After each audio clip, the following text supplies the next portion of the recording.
Hello दोस्तों, कैसे हैं आप सब लोग। तो मेरा नाम विकी सेठ है। आज हम स्टार्ट कर रहे हैं AWS DevOps में एक न्यू सीरीज़ के साथ। एंड इस सीरीज़ में हम लोग जो सबसे पहले वीडियो देखने वाले हैं वो हम देखने वाले हैं कि AWS CLI को कैसे करके कॉन्फ़िगर करते हैं। तो इस वीडियो में मैं आपको सिखाऊंगा आप AWS CLI कैसे करके कॉन्फ़िगर कर सकते हैं डॉकर पे, विंडोज़ पे, लिनक्स पे। एंड इस वीडियो के आखिरी में मैं कुछ डेमोज भी आपको देने वाला हूं, जिससे आपको ये पता लग जाएगा कि आप इसको कैसे करके यूज़ कर सकते हैं। तो पहले देखने वाले हैं कि हम AWS CLI को विंडोज़ पे कैसे इंस्टॉल कर सकते हैं, लिनक्स पे कैसे इंस्टॉल कर सकते हैं। एक यूज़र हम लोग क्रिएट करेंगे और उस यूज़र को प्रोग्रामेटिक एक्सेस कैसे करके हम लोग देंगे, हम लोग वो चीज़ देखेंगे। उसके बाद मैं मल्टीपल प्रोफाइल कॉन्फ़िगर करूंगा AWS CLI से। उन दोनों प्रोफाइल, लेट सपोज कि मेरे पास एक यूज़र यूज़र वन के नाम से है और एक दूसरा यूज़र यूज़र टू के नाम से है। यूज़र वन के पास मैं EC2 का एक्सेस दूंगा और यूज़र टू को मैं जो है S3 का एक्सेस दूंगा, और हम चेक करेंगे कि हम उन दोनों यूज़र्स के साथ कैसे करके काम कर सकते हैं। हम लोग इसमें ये भी देखेंगे कि हम लोग अपग्रेड कैसे करेंगे AWS CLI का वर्जन। अभी जो है AWS का जो लेटेस्ट वर्जन चल रहा है वो 2 चल रहा है। तो जो लेटेस्ट वर्जन 2 है उसके साथ कुछ चीज़ें हैं जो सिर्फ उसी के साथ चलेंगी। जैसे कि अगर मैं आउटपुट की बात करूं तो ये YAML जो है सिर्फ ये AWS CLI 2 के साथ चलेगा। YAML स्ट्रीम AWS 2 के साथ ही चलेगा। तो ये क्या चीज़ है मैं आपको आगे वीडियो में एक्सप्लेन करने लगा हूं। इसके बाद हम लोग चेक करेंगे कि हमारे क्रेडेंशियल्स जब भी हम AWS CLI कॉन्फ़िगर करते हैं तो वो कहाँ जाकर सेव होते हैं। और लास्ट में हम लोग कुछ डेमोस करेंगे और डेमोस में आप लोगों को दिखाऊंगा, जैसे कि S3 का डेमो, EC2 का डेमो और IAM का डेमो। तो ये सब हम लोग करने वाले हैं। ओके, तो चलो एक काम करता हूँ, मैं पहले दो मशीनें क्रिएट कर रहा हूँ। तो मैं इस समय मुंबई लोकेशन में हूँ। अब मैं जो दो मशीनें क्रिएट कर रहा हूँ वो मैं कर रहा हूँ एक लिनक्स के लिए और एक मैं क्रिएट कर रहा हूँ विंडोज़ की।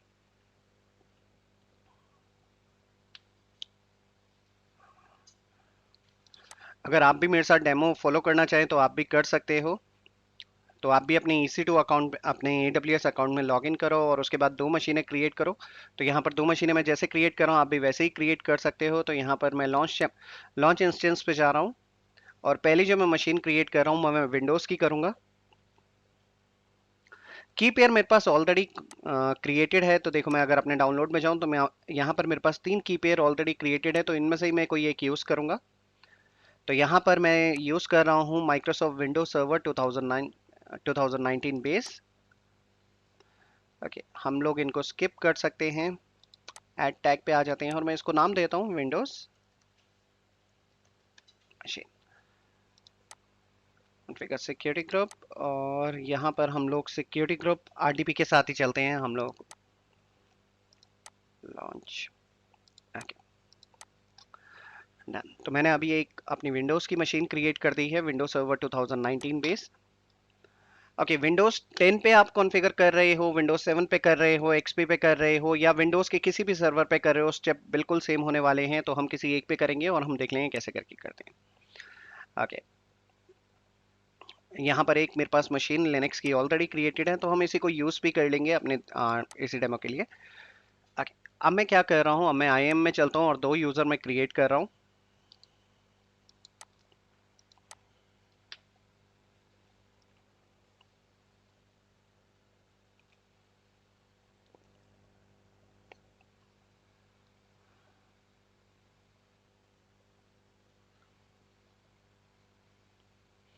ओके, यहाँ पर मैं यूज़र्स में आता हूँ और मैं इसको कहीं लिख भी लेते हैं।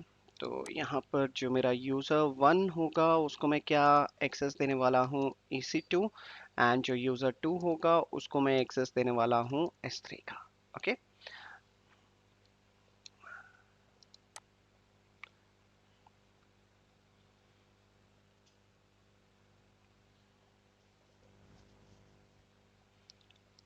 यहाँ पर मैं लिख देता हूँ यूज़र वन। प्रोग्रामेटिक एक्सेस हम इसको देते हैं, नेक्स्ट परमिशन पे जाते हैं। तो जैसे कि मैंने बताया, जो हमारा यूज़र वन है उसको मैं क्या परमिशन देने वाला हूँ, EC2 की। तो अटैच एग्जिस्टिंग पॉलिसी, और यहाँ पर मैं EC2 फुल एक्सेस में उसको देता हूँ।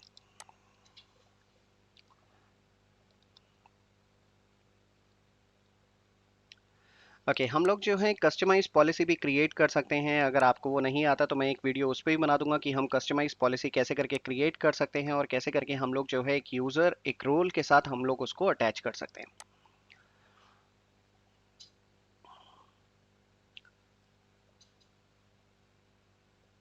तो यहाँ पर मैंने अपना यूज़र कॉन्फ़िगर कर दिया है। तो मैं एक काम करता हूँ, एक्सेस की आईडी एंड सीक्रेट की जो है मैं इसकी कहीं पर लिख देता हूँ। Okay, and this is the secret की। तो ये मैंने यहाँ पर लिख दी है। ये अभी जब हम कॉन्फ़िगर करेंगे AWS CLI तो हमें चाहिए होगा ये। क्लोज करते हैं इसको और एक और यूज़र हम लोग क्रिएट कर रहे हैं और जो हम यूज़र क्रिएट करेंगे वो हम यूज़र 2 के नाम से करेंगे इस बार।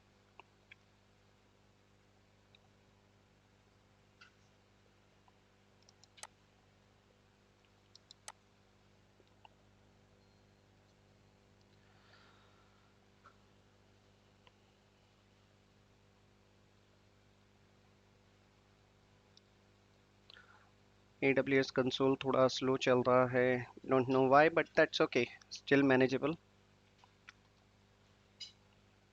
ओके, तो यहाँ पर मैं आता हूँ ऐड यूज़र में और एक यूज़र क्रिएट कर रहा हूँ यूज़र 2 के नाम से।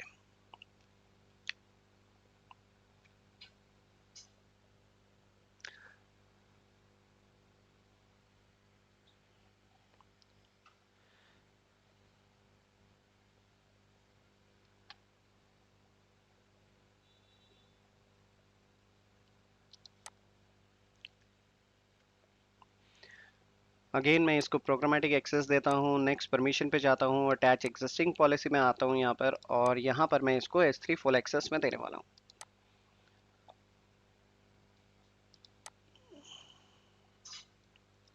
तो ये रहा S3 full access, create user.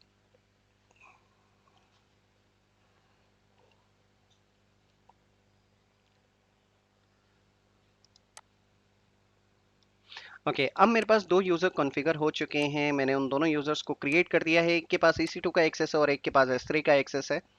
Okay, यहाँ पर मैं एक्सेस की एंड सीक्रेट की को भी मैं कॉपी कर लेता हूँ यूज़र 2 की।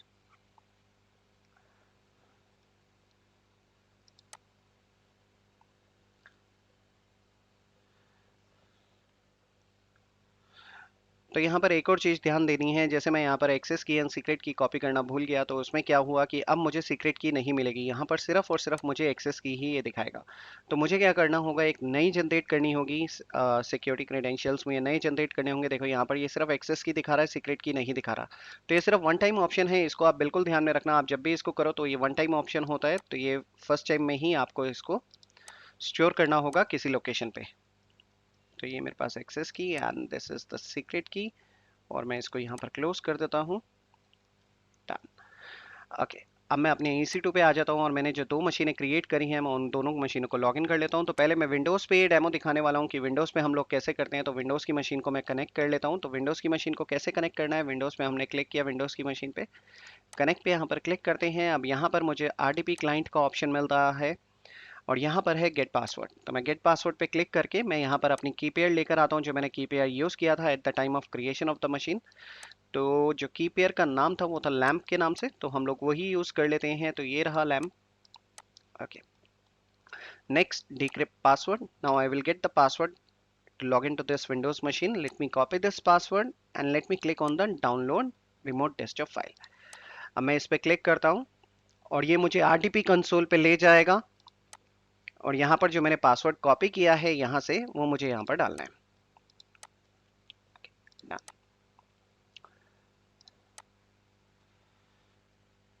तो यहाँ पर मैंने लॉगिन कर दिया अपनी विंडोज़ मशीन पे। ओके, ये विंडोज सर्वर 2019 बेस है तो ये थोड़ा सा स्लो रहेगा, तो हम लोगों को वेट करना पड़ेगा।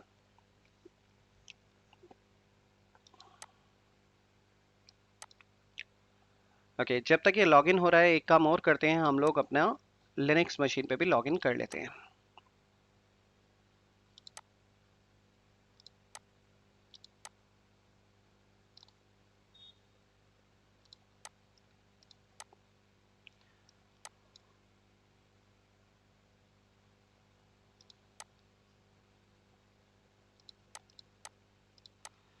ओके, SSH-i और मुझे इसके बाद अपना की पेयर देना पड़ेगा। तो आई थिंक लैम्प ही की पेयर जो मैंने इसका यूज़ किया था, बट मैं एक बार चेक कर लेता हूँ मेरा की पेयर क्या है, और की पेयर का नाम मेरा लैम्प है। That's good. EC2 default username and then the IP address, public IP address. Okay तो यहाँ पर मैं अपनी मशीन पे लॉगिन करके आऊँ। Okay great. अब हम विंडोज़ वाली मशीन पे चलते हैं पहले। तो ये मेरी विंडोज़ की मशीन है जिसमें मैंने लॉगिन कर दिया है। ओके अब मैं इसमें क्या करूँगा, मुझे सबसे पहले जो है मुझे इस पर पाइथन को इंस्टॉल करना है। तो हम लोग इंटरनेट एक्सप्लोरर पे चलते हैं और पाइथन को इंस्टॉल करते हैं। तो पाइथन जो है हम ऑफिशियल वेबसाइट से इंस्टॉल करेंगे python.io से, और इसको मैं आस्क मी लेटर कर देता हूँ।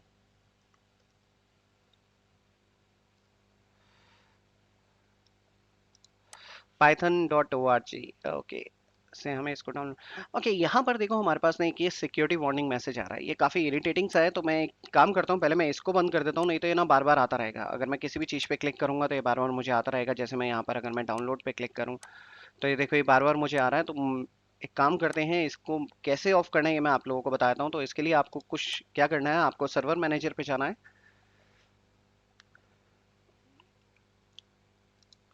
यहाँ पर लोकल सर्वर पे आ जाओ और यहाँ पर देखो IE इनहांस सिक्योरिटी कॉन्फ़िगरेशन है जो कि अभी ऑन है। हमें इसको कुछ नहीं करना, हमें जस्ट इसको ऑफ करना है और ये मेरी सिक्योरिटी वार्निंग मैसेजेस बंद हो जाएंगे।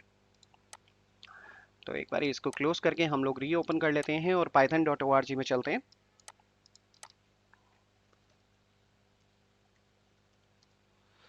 ओके यहाँ पर मेरे पास डाउनलोड का अब ऑप्शन मिलता है मुझे, और मैं इसको डाउनलोड कर लेता हूँ। Download Python 3.9।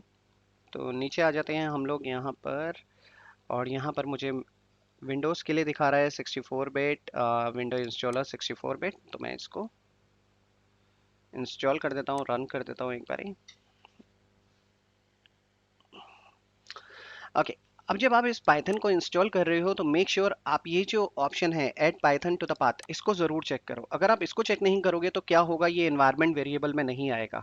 अगर इन्वायरमेंट वेरिएबल में पाइथन नहीं आया तो ये चलेगा नहीं। तो मेक श्योर आप इस ऑप्शन को चेक करते हुए चलो, अगर ये आप ऑप्शन मिस कर जाओगे पाइथन आपका नहीं चलेगा। चलो इंस्टॉल करते हैं। स्ट्रेट फॉरवर्ड स्टेप्स हैं, कुछ ज़्यादा नहीं, 1 मिनट लेगा ये इसको इंस्टॉल करने में। इनफैक्ट 1 मिनट से भी बहुत कम लेता है ये। ओके अगर आप AWS की साइट पे जाओगे तो वहाँ पर आपको काफ़ी सारे ऑप्शंस दिखाएगा कि आप AWS CLI को कैसे करके कॉन्फ़िगर कर सकते हो। बट ये जो मैं आपको तरीका सिखा रहा हूँ ये जो है हम लोग ऑफिसेज वगैरह में यूज़ करते हैं। तो ये एक प्रैक्टिकल वे है जिसको हम यूज़ करते हैं। हम कोई भी इंस्टॉलर इंस्टॉल नहीं करते AWS CLI के लिए, ठीक है। तो मेक श्योर आप लोग इसी को सीखो। वैसे एक दो और ऑप्शंस हैं जिससे आप क्या कर सकते हो कि आप एक EXE डाउनलोड कर सकते हो AWS CLI के लिए और आप उसको इंस्टॉल कर सकते हो, बट अगेन वो रिकमेंडेड नहीं होता। तो मैं यहाँ पर क्लोज कर रहा हूँ। अब मुझे पाइथन मैंने इंस्टॉल कर दिया है, तो मैं एक काम करता हूँ, या तो मैं कमांड प्रॉम्प्ट पे जा सकता हूँ या फिर मैं पावर शेल पे जा सकता हूँ। तो यहाँ पर कमांड प्रॉम्प्ट पे चलते हैं और यहाँ पर मैं चेक कर लेता हूँ पाइथन डैश डैश वर्जन। तो यहाँ पर मुझे पाइथन का वर्जन दिखा रहा है, तो इसका मतलब मेरा पाइथन इंस्टॉल हो चुका है। पाइथन जैसे ही मेरा इंस्टॉल होता है तो मेरे पास पिप आ जाता है। तो पिप मुझे चाहिए AWS CLI इंस्टॉल करने के लिए। तो मुझे कमांड लिखनी है पिप इंस्टॉल AWS CLI। अब मैं इसको एंटर मारूंगा। अब ये क्या करेगा, AWS CLI को ये यहाँ पर डाउनलोड कर देगा मेरे लिए।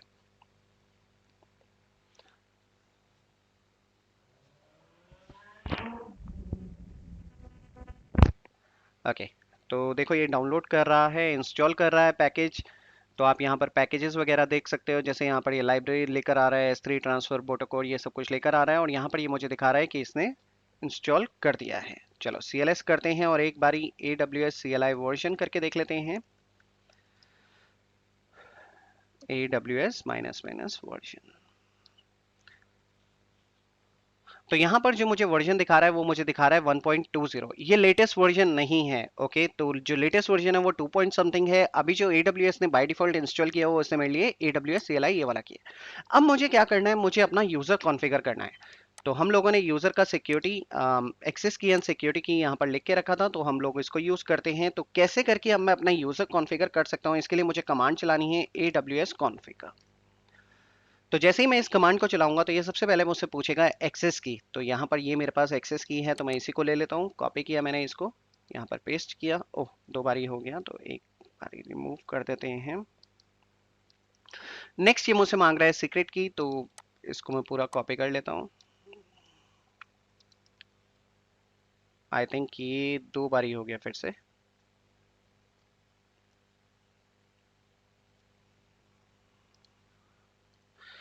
अब ये मुझसे मांग रहा है डिफॉल्ट रीजन नेम, ये आपको देना पड़ेगा।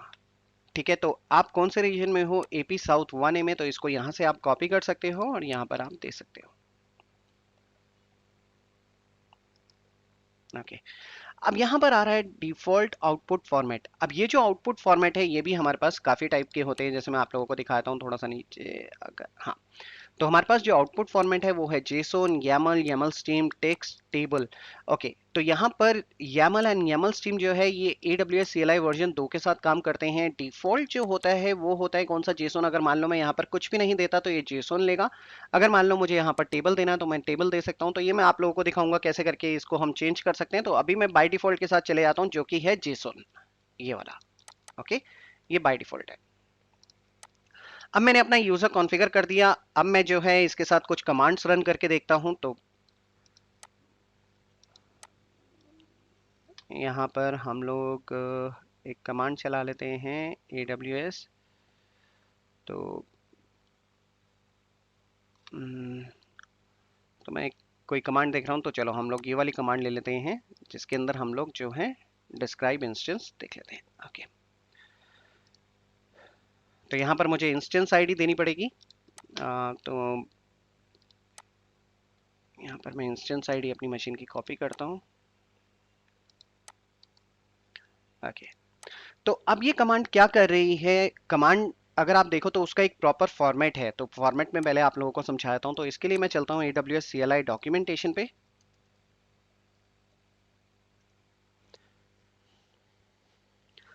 तो यहाँ पर AWS कमांड लाइन, ओके, यहाँ पर CLI रेफरेंस,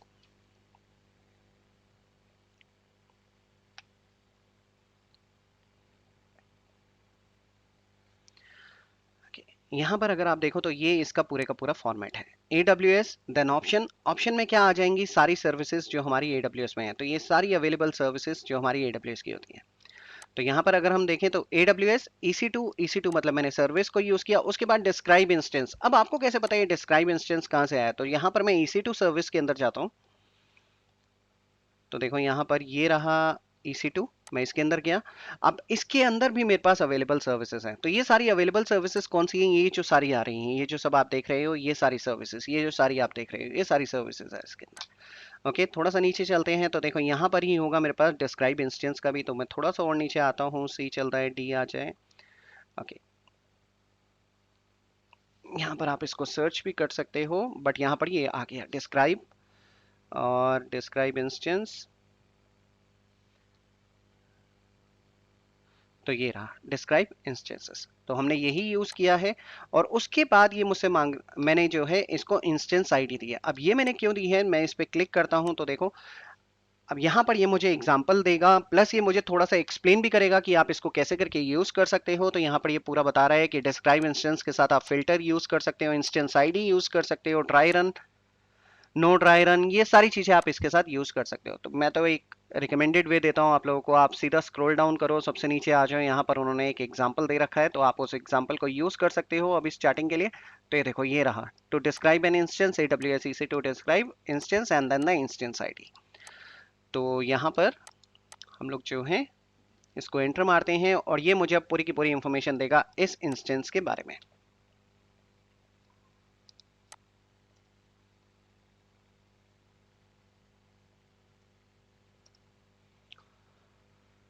तो देखो मुझे इस इंस्टेंस की सारी इंफॉर्मेशन मिल रही है। साथ में मुझे ये भी पता लग रहा है कि मेरा जो यूजर मैंने कॉन्फ़िगर किया उसके पास EC2 का एक्सेस है।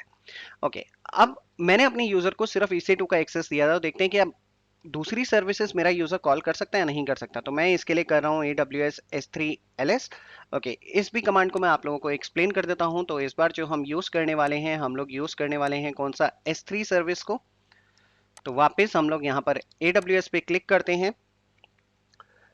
तो यहाँ पर अगेन AWS ऑप्शन में अब कौन सा आ जाएगा मेरे पास? S3। तो ये रहा S3। और S3 के ऊपर मैं लिस्ट करना चाहता हूँ अपनी बकेट। तो नीचे आ जाते हैं। तो देखो यहाँ पर LS है, तो ये मुझे बता रहा है। थोड़ा सा नीचे और आ जाते हैं। तो देखो यहाँ पर मेरे पास कमांड है लिस्ट LS, कॉपी कमांड है, मूव कमांड है, मेक कमांड है। तो यहाँ पर मैं लिस्ट वाले पे क्लिक करता हूँ, अगेन सबसे नीचे आ जाओ तो ये आपको बता देगा। तो ये AWS S3 LS, तो मैं इसको कॉल करता हूँ, एंटर मारते हैं।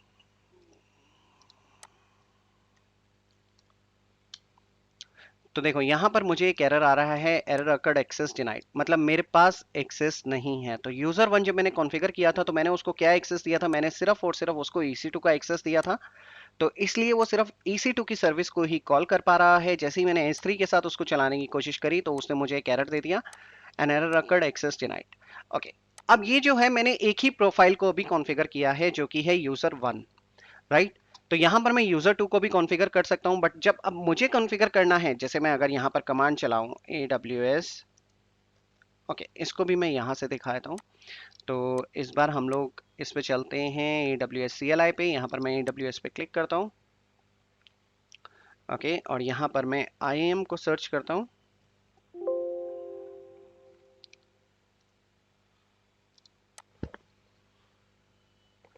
तो यहां पर गेट, तो मुझे चाहिए गेट यूजर इंफॉर्मेशन, तो यहां पर कहीं ना कहीं होगा मेरे पास गेट यूजर, ये रहा गेट यूजर। ओके, मैं यहाँ पर स्क्रॉल डाउन करके सबसे नीचे आता हूँ, तो ये रहा मेरे पास सारी इन्फॉर्मेशन है। तो मैं इसको कॉपी करता हूँ, और जो मेरे यूज़र का नाम था वो था यूज़र 1, राइट।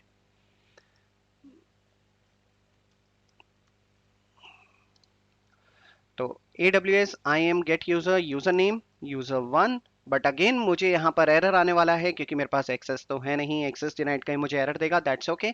तो मैं एक काम करता हूँ, इस यूज़र को फटाफट में जाकर एक्सेस देता हूँ, किस चीज़ का, IAM का भी।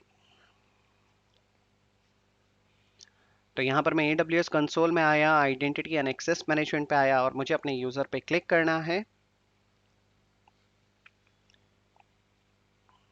तो ये मेरा यूज़र है, यूज़र 1।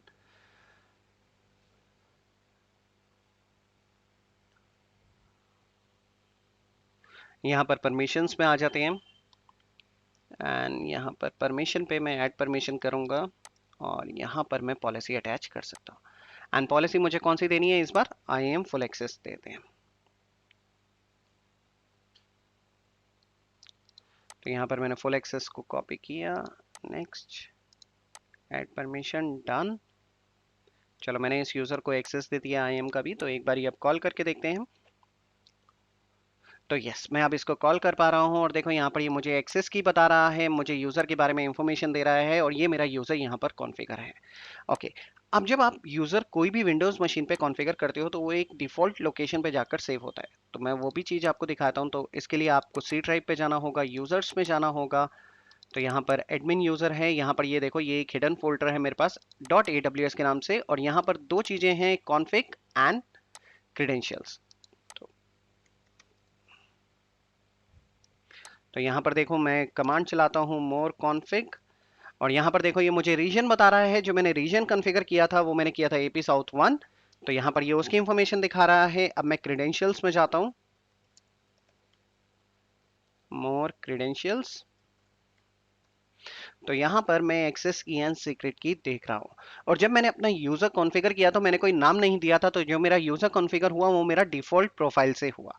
डिफॉल्ट प्रोफाइल का यहाँ पर मतलब ये है, आप जब भी कोई कमांड चलाते हो और उसके साथ अगर आप मेंशन नहीं करते कि किस यूजर के साथ आपको उस कमांड को एग्जीक्यूट करवाना है, तो वो डिफॉल्ट प्रोफाइल की क्रेडेंशियल्स उठाता है। ठीक है, तो यहाँ पर अब मैं क्या करने लगा हूँ, मैं एक और यूजर कॉन्फ़िगर कर रहा हूँ। ठीक है, तो यहाँ पर अभी हमारे पास सिर्फ एक ही यूजर दिखा रहा है, डिफॉल्ट यूजर। तो यहाँ पर मैं एक यूजर क्रिएट करता हूँ जिसको मैं नाम देता हूँ यूजर 2। ओके, तो कमांड बिल्कुल सेम रहेगी, AWS कॉन्फ़िगर --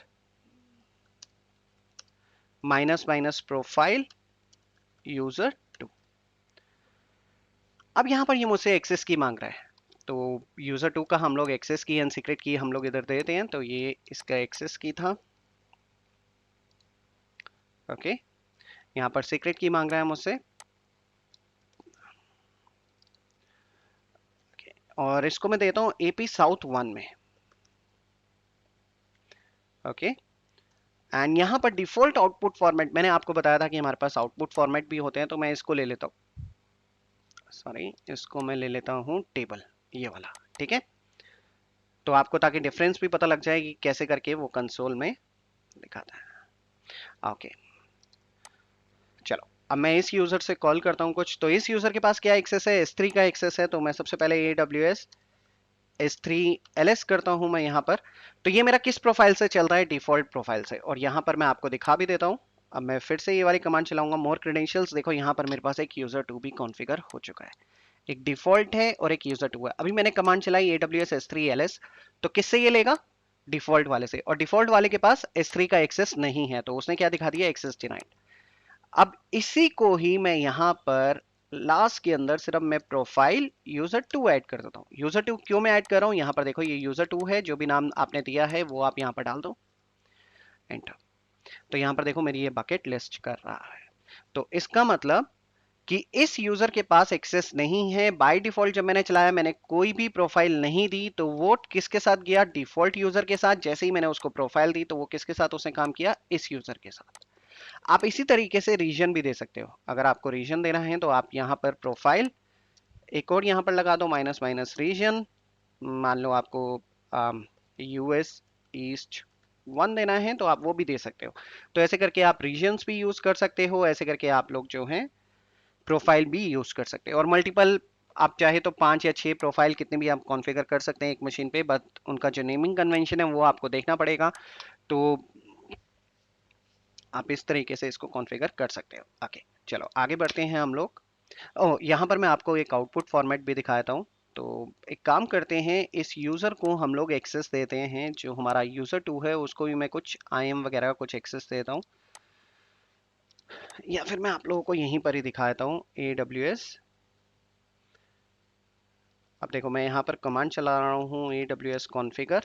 तो ये डिफ़ॉल्ट यूज़र के साथ चलेगी, मुझे ना एक्सेस की अपडेट करनी है ना मुझे सीक्रेट की, बट यहाँ पर जो है मुझे डिफ़ॉल्ट आउटपुट इसका टेबल करना है। ओके, तो यहाँ पर CLS और यहाँ पर कमांड चलाते हैं।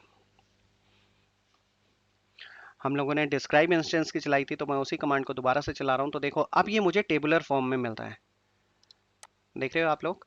और मैं एक दूसरी विंडो पे जाता हूँ, यहाँ पर एक काम करते हैं, AWS कॉन्फ़िगर यहाँ पर कमांड चलाते हैं। ओके,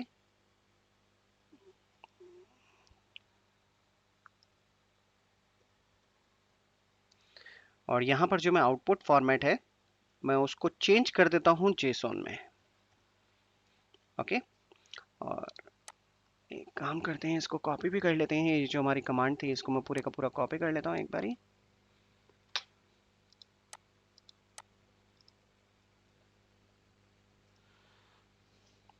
तो देखो ये आ रहा है JSON में और ये आ रहा है टेबलर फॉर्म में।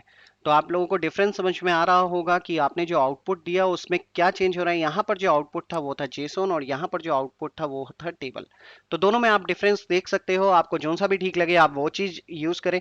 वैसे वो टेबल ज़्यादा इजी रहता है, बट टेबल हर चीज़ को सपोर्ट नहीं करता। तो कुछ कमांड्स आप जब चलाओगे तो उसके अंदर सिर्फ वो JSON का ही आउटपुट फॉर्मेट देगा, इसका नहीं देगा, टेबल का नहीं देगा। ओके, अब मैंने बताया था कि हमारे पास आउटपुट फॉर्मेट और भी होते हैं। तो यहाँ पर मैं आता हूँ और यहाँ पर ये देखो, तो हमारे पास YAML भी है, YAML स्ट्रीम भी है, टेक्स्ट भी है। तो देखो हर एक चीज नहीं चलेगी, ये मैं आप लोगों को पहले बता रहा हूँ। तो यहाँ पर देखो मैं AWS कॉन्फ़िगर दोबारा से कर रहा हूँ। ओके, और यहाँ पर मैं दे रहा हूँ YAML। अब YAML जो है किसके साथ चलेगा, वो वर्जन 2 के साथ चलेगा। तो चलो हम लोग चलाकर देखते हैं इसको।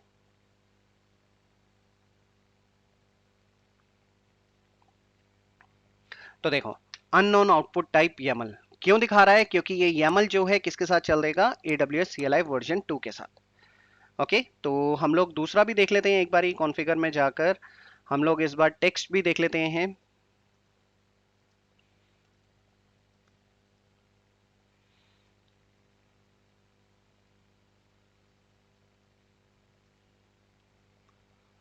तो अगेन ये थोड़ा सा टेक्स्ट में आपको मिलता है, तो ये फॉर्मेट इतना सही सा नहीं दिख रहा है। तो ये आप लोगों पे डिपेंड करता है कि आप कौन सा फॉर्मेट यूज करना चाहते हैं। बट यहाँ पर सिर्फ एक ही चीज याद रखना, YAML और YAML स्ट्रीम जो है वो सिर्फ AWS CLI वर्जन 2 के साथ यूज होगा। ओके, तो अब सेम चीज जो है वो मैं लिनक्स पे भी कॉन्फ़िगर कर सकता हूँ। अच्छा, लिनक्स में अगर मैं EC2 में हूँ तो वहां पर मुझे ज्यादा कमांड चलाने की जरूरत नहीं है, वहां पर मुझे सिर्फ एक ही कमांड चलानी होती है, pip install AWS CLI। लेकिन जो AWS CLI है वो इसके ऊपर पहले से ही इंस्टॉल है, तो मुझे वो भी करने की ज़रूरत नहीं है। यहाँ पर मैं अगर AWS लिखता हूँ तो यहाँ पर ये मुझे दिखा रहा है कि note AWS CLI version 2 the latest version, वो मुझे बता रहा है, और यहाँ पर ये पहले से ही कॉन्फ़िगर है मेरे लिए AWS माइनस माइनस वर्जन। तो यहाँ पर देखो AWS मेरे लिए पहले से ही कॉन्फ़िगर है, क्योंकि ये EC2 की मशीन है। अगर ये EC2 की मशीन नहीं होती और मान लो कि मैं नॉर्मल एक रेड हैट की मशीन यूज़ कर रहा हूँ या उबंटू यूज़ कर रहा हूँ, तो उसके अंदर मुझे पिप के थ्रू उसको पहले इंस्टॉल करना होता है। जैसे हम लोगों ने विंडोज़ में किया था, सेम प्रोसीजर यहाँ पर भी चलेगा, बट उधर पाइथन नहीं इंस्टॉल करना। पाइथन बाय डिफॉल्ट होता है लिनक्स मशीन पे, या फिर अगर मैं बोलूँ उबंटू मशीन पे, बस हमें पिप से उस मॉड्यूल को लेकर आना है AWS CLI के, दैट्स इट, और कुछ नहीं करना। यहाँ पर भी मैं यूज़र कॉन्फ़िगर कर सकता हूँ, सेम कमांड AWS कॉन्फ़िगर किया, यहाँ पर मैंने एंटर मारा और यहाँ पर मेरा यूज़र कॉन्फ़िगर हो जाएगा। सेम स्टेप जो मैंने विंडोज़ में किए थे वो मैं यहाँ पर भी कर सकता हूँ। अब हम लोग देखते हैं कि हम लोग इसको अपडेट कैसे कर सकते हैं। कि मान लो कि मेरे पास वर्जन 1 चल रहा है, मुझे वर्जन 2 इस समय इंस्टॉल करना है। वर्जन 2 किस लिए इंस्टॉल करना है? क्योंकि अभी हमारे पास काफ़ी सर्विसेज हैं जो सिर्फ वर्जन 2 को ही सपोर्ट कर रही है, तो हम लोगों को वर्जन 2 इंस्टॉल करना ही करना पड़ेगा। तो यहाँ पर हम लोग नीचे आ जाते हैं। ओके, ये मैं आप लोगों को ऑलरेडी बता चुका हूँ कि ये डिफ़ॉल्ट लोकेशन है .aws की होम प्रोफाइल के अंदर। ओके, लिनक्स में भी सेम ही होगी। लिनक्स में भी अगर आप यहाँ पर ls-a करते हो तो देखो यहाँ पर AWS है। अगर आप AWS के अंदर जाते हो, cd AWS ls करते हो, देखो यहाँ पर भी कॉन्फ़िग एंड क्रेडेंशियल्स दिख रहे हैं। कैट करके अगर आप क्रेडेंशियल्स करते हो तो देखो यहाँ पर आपको भी यूज़र दिख रहा है, राइट। तो सेम प्रोसीजर है, कोई भी डिफरेंस नहीं है। मतलब बस इतना सा डिफरेंस है कि हमें जब विंडोज में होता है तो उसमें हमें पहले पाइथन इंस्टॉल करना होता है। ये कुछ यूजफुल कमांड है जो मैंने यहाँ पर लिख दी हैं, जैसे AWS configure gate list of the user, कौन कौन से हैं, तो आप वो भी देख सकते हो। ओके, चलो अब हम लोग जो है इसका वर्जन अपडेट करते हैं। तो AWS CLI वर्जन अपडेट तो विंडोज पे कैसे करना है इस तरीके से, और लिनक्स पे कैसे करना है ऐसे। तो पहले हम लिनक्स पे कर रहे हैं, तो पहले मैं आप लोगों को दिखा देता हूँ कि मेरा कौन सा वर्जन लिनक्स पे चलता है। AWS माइनस माइनस वर्जन, तो यहाँ पर जो मेरा वर्जन चलता है 1.18 चल रहा है। और एक और काम करते हैं हम लोग, जो है इसके डॉक्यूमेंटेशन में आते हैं, AWS CLI वर्जन। ओके, देखो यहाँ पर ये मुझे पूरा दिखा रहा है कि मैं कैसे करके इसको इंस्टॉल कर सकता हूँ, कैसे करके अपडेट कर सकता हूँ, और अगर मुझे अनइंस्टॉल करना है तो वो मैं कैसे कर सकता हूँ।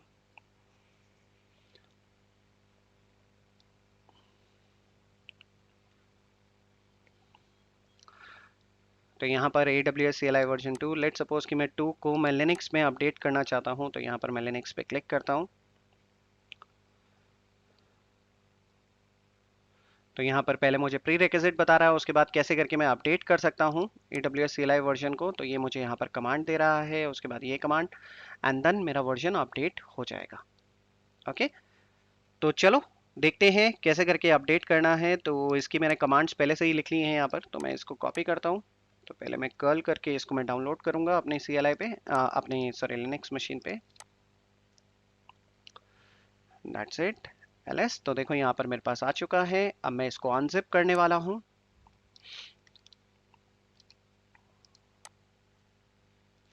तो अनजिप भी हो गया। विच AWS कमांड मुझे ये बताइए कि मेरा AWS CLI कहाँ पर इंस्टॉल हुआ था, वो मुझे अभी नहीं चाहिए। तो यहाँ पर मैं एक काम कर रहा हूँ, बस मैं इसको चेंज कर देता हूँ, सुनो AWS update. Okay, done. Now I can run AWS minus minus version. तो देखो अब ये मुझे दिखा रहा है कौन सा वर्जन, 2 पॉइंट समथिंग। नो, अभी भी 2 पॉइंट समथिंग नहीं दिखा रहा। एक काम करते हैं, हम लोग देख लेते हैं विच AWS। तो ये है यहाँ पर, और जो मैंने कमांड चलाई थी उसको मैं एक बार ही देख लेता हूँ। तो ये है user local bin, oh, user local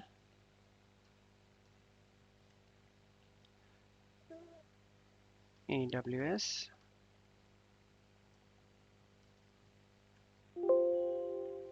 that's it. और यहाँ पर भी मैं एक बारी कमांड देख लेता हूँ,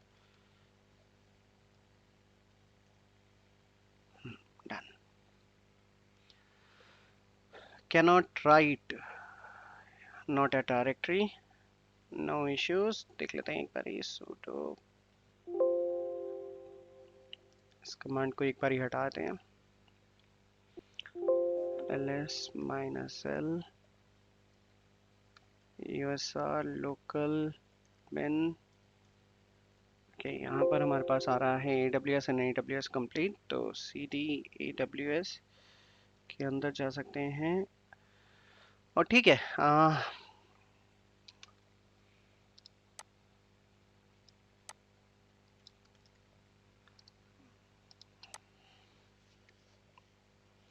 कमांड को मैं एक बार चेंज कर लेता हूँ, AWS इंस्टॉल।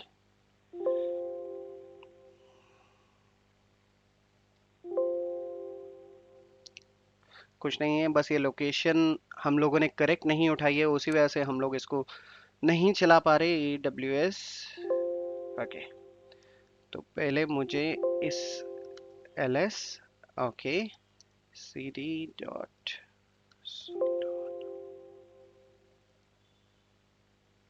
मैं AWS के अंदर ही हूँ already. Install minus minus bin minus dir minus usr local bin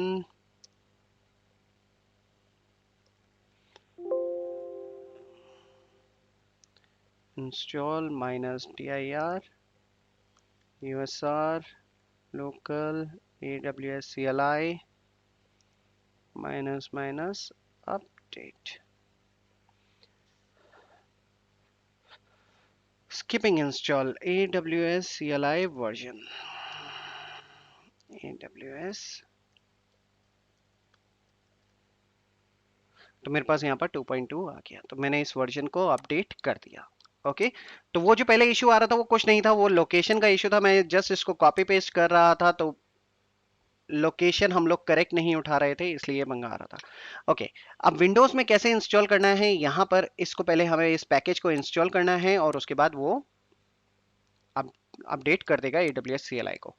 तो आप लोग इसको खुद परफॉर्म करके देखो, अगर कोई इशू आए तो मुझे कमेंट सेक्शन में बताओ, फिर मैं उसमें हेल्प करूंगा कैसे करके हम लोग उसको इंस्टॉल कर सकते हैं। ओके, अब इसको अनइंस्टॉल कैसे करना है वो भी मैं आप लोगों को दिखाता हूं। तो विच AWS, तो यहाँ पर मेरा जो AWS है वो इस लोकेशन में है, उसके बाद मुझे ये RM करनी है, इसी लोकेशन से रिमूव करना है। यूजर लोकल बिन AWS sudo rm usr local bin AWS underscore complete, done।